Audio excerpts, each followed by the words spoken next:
नमस्कार, मैं पवन आज के एक और नए वीडियो पर आप सभी छात्रों का स्वागत करता हूं। आज का जो ये वीडियो है ये एएसआई भर्ती को लेकर होने वाला है। जैसे कि यहाँ पर एएसआई भर्ती से रिलेटेड आपको जो अपडेट है, आज सुबह का ही एक ई पेपर आया है। ई पेपर के माध्यम से आपको मैं क्लियर भी करने वाला हूँ।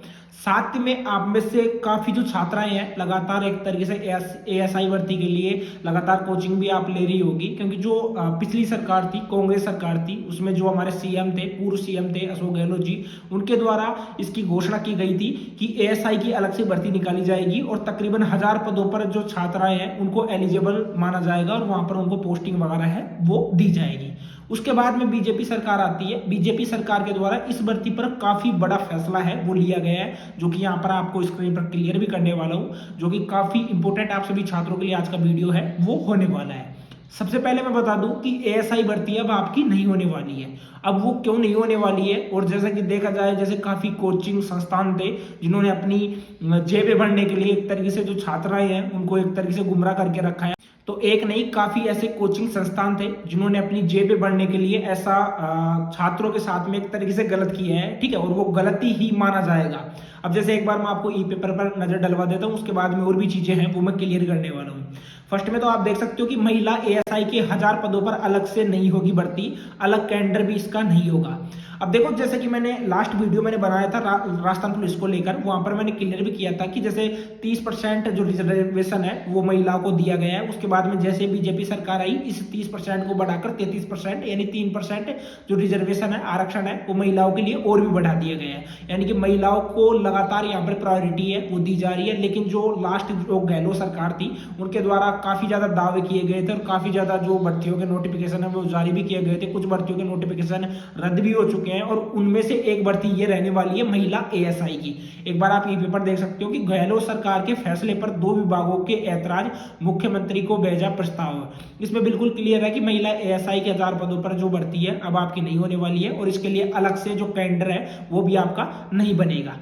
अब इसमें देख सकते हो कि राजस्थान पुलिस में महिला एसआई के यानी कि एएसआई के 1000 पदों पर अब अलग से कोई भर्ती नहीं होगी, न ही महिला एएसआई का अलग से कोई कैंडर बनाया जाएगा। गृह विभाग ने गहलोत सरकार को 2 साल पुरानी उस बजट घोषणा को अव्यवहारिक बताया है। यानी कि गृह विभाग यानी कि जो बीजेपी सरकार है उनके द्वारा जो लास्ट एएसआई भर्ती को लेकर जो फैसला लिया गया था कांग्रेस सरकार के द्वारा, तो उस फैसले को बिल्कुल यहाँ पर अव्यवहारिक एक तरीके से रद्द है वो कर दिया गया है। उसी के बाद में यहाँ पर 1000 पदों का प्रावधान किया गया था। मुख्यमंत्री को भेजे प्रस्ताव में कहा गया था कि इस बजट घोषणा की क्रियान्वित नहीं हो सकती है, इसलिए इसको डिलीट किया जाता है, ठीक है। साथ में 2022 में गृह विभाग ने ही यह प्रस्ताव सरकार को भेजा था और तत्कालीन सीएम ने बजट में इसकी घोषणा की थी, ठीक है। अभी जैसे फिलहाल बीजेपी का जो गृह विभाग है इन्होंने ही रद्द किया था और पहले भी एक तरह से गृह विभाग ने ये सब कुछ आगे भेजा था और उसके बाद में जो वहां के सीएम थे, मतलब जो पूर्व सीएम थे अशोक गहलोत जी, उन्होंने बजट में, ठीक है, क्योंकि बजट में इसकी घोषणा है वो की थी कि एएसआई भर्ती के लिए 1000 पदों पर जो भर्ती है वो निकलेगी। यानी कि सब कुछ यहाँ पर सरकार के ऊपर डिपेंड करता है कि सरकार किसकी है। अगर जैसे पहली जो सरकार है उन्होंने इसको लेकर अगर घोषणा करती है तो जो नेक्स्ट सरकार आती है, जैसे पहले कांग्रेस की सरकार थी, उन्होंने यहाँ पर पदों को लेकर यहाँ पर आवेदन वगैरह गृह विभाग से जो भी उनको करना था उन्होंने वो कर दिया। और करने के बाद में जो कोचिंग संस्थान है इन चीज़ों को लेकर जागरूक रहते हैं, वो अलग से इन चीज़ों के बैच बना देते हैं। बैच बनाने के बाद में वो अलग से एडवर्टाइजमेंट करते हैं। उनके चक्रों में आकर काफ़ी छात्राएं फंस गई है और फंसने के बाद में उन्होंने उस चीज़ में एडमिशन लिया, वो कोर्स लगातार किया और लगातार उससे रिलेटेड जितनी भी जो अपडेट है वो उनको मिलती रही और वो लगातार इंतजार करती रही कि ये भर्ती कब निकलेगी। फाइनली उसका आउटपुट ये आया है कि इस भर्ती को कैंसिल है वो कर दिया गया है। अब आप सोचिए कि उन छात्रों के ऊपर क्या बीतेगा और साथ में उनके जो परिवार वाले हैं उनके ऊपर क्या बीतेगा।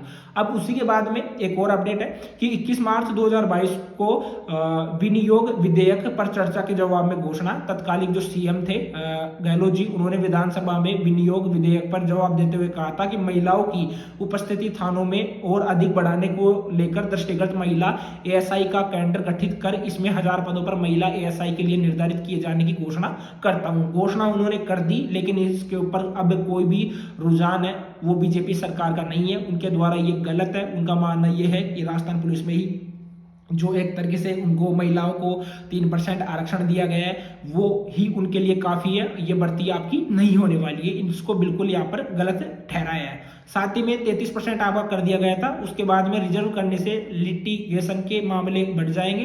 कार्मिक विभाग का तर्क है कि अलग से कैडर बनाने के लिए नियम संशोधन उचित नहीं होता है। बता दें कि पुलिस बेड़े में ASI की 12,056 पद स्वीकृत है, इनमें से 7289 रिक्त है। मौजूदा नफरी में 4767 है। ASI की भी सीधी भर्ती नहीं होती और सभी पद 100% प्रमोशन से ही भरे जाते हैं, यानी कि इसकी जो भर्ती है वो बिल्कुल सीधी भर्ती नहीं होती है। और इसके जो पद रहते हैं, जैसे 1000 पदों की बात की जा रही है, तो 1000 पद ये आपके बिल्कुल प्रमोशन से ही भरे जाएंगे, इनके लिए अलग से भर्ती है वो नहीं निकाली जाएगी। ठीक है, यानी कि एक तरीके से यहाँ पर जो पैसा बनाया है बिल्कुल कोचिंग संस्थानों ज्यादा पैसा बनाया है, और साथ में जो लास्ट सरकार थी, कांग्रेस सरकार थी, उनकी भी ये गलती है वो मानी जाएगी। ठीक है, आज की इस वीडियो में इतना ही, मिलते हैं किसी नेक्स्ट वीडियो में। अगर आपको वीडियो अच्छा लगा हो तो चैनल को सब्सक्राइब कर सकते हो। साथ में आपका क्या सुझाव रहता है इस चीज को लेकर कमेंट बॉक्स में कमेंट करके जरूर बताएं। आज के लिए इतना ही, बाय।